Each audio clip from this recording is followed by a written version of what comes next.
Welcome back. Today, we're diving into heavenly identity. We're no longer the same people we used to be. How many of you are glad about that? Oh, absolutely. I'm so thankful I'm not who I was. And because we're new creations, we've been given a new mind and new thoughts. When we let that truth work in us, we start seeing the results God intends for us. Let's turn to Colossians 3. It's all about our heavenly identity. I love Colossians. It's such a powerful reminder of who we are in Christ. Exactly. So we believe in the gifts of the Spirit, healing, deliverance, and authority over demons. But to walk in that, we've got to build a strong foundation. You can't win a battle if you don't know your weapons or your rights, right? That makes like learning both offense and defense in a fight. Yes. And a heavenly perspective is key. If you don't know your authority, the enemy will trick you into thinking you're defeated. I heard a preacher say God allows suffering to teach us. Then later, he said he'd bombard hell with prayers for people. But wait, if we already have authority over the devil, why beg God to do what he's already empowered us to do? Wow. So we fight from victory, not for victory. That's right now. Let's say it together. We fight from victory, not for for victory. Bingo! Colossians 3:1 says, "If you're risen with Christ, seek those things which are above." Most believers focus on the cross, but the cross was just the start. The resurrection is where our new identity began.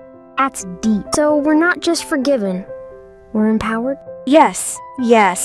We rose with Christ victorious over sin, sickness, and poverty.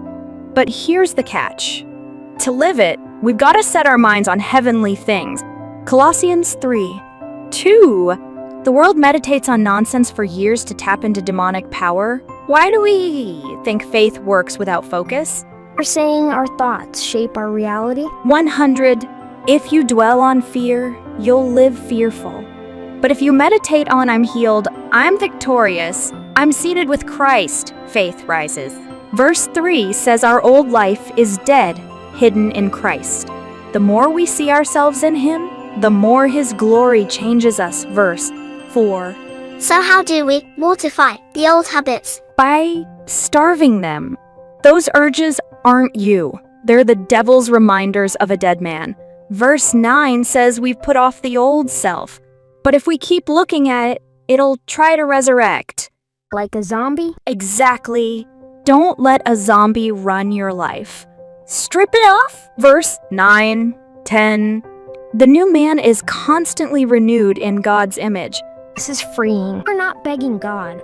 We're enforcing what Jesus already did. Yes. When you see yourself from heaven's view, hell can't shake you. Say it with me. I am not who I was. I'm who God says I am. I'm who God says I am. We'll go deeper next session. But for now, live from heaven's perspective. Thank you for listening. We're confident you have learned something valuable today.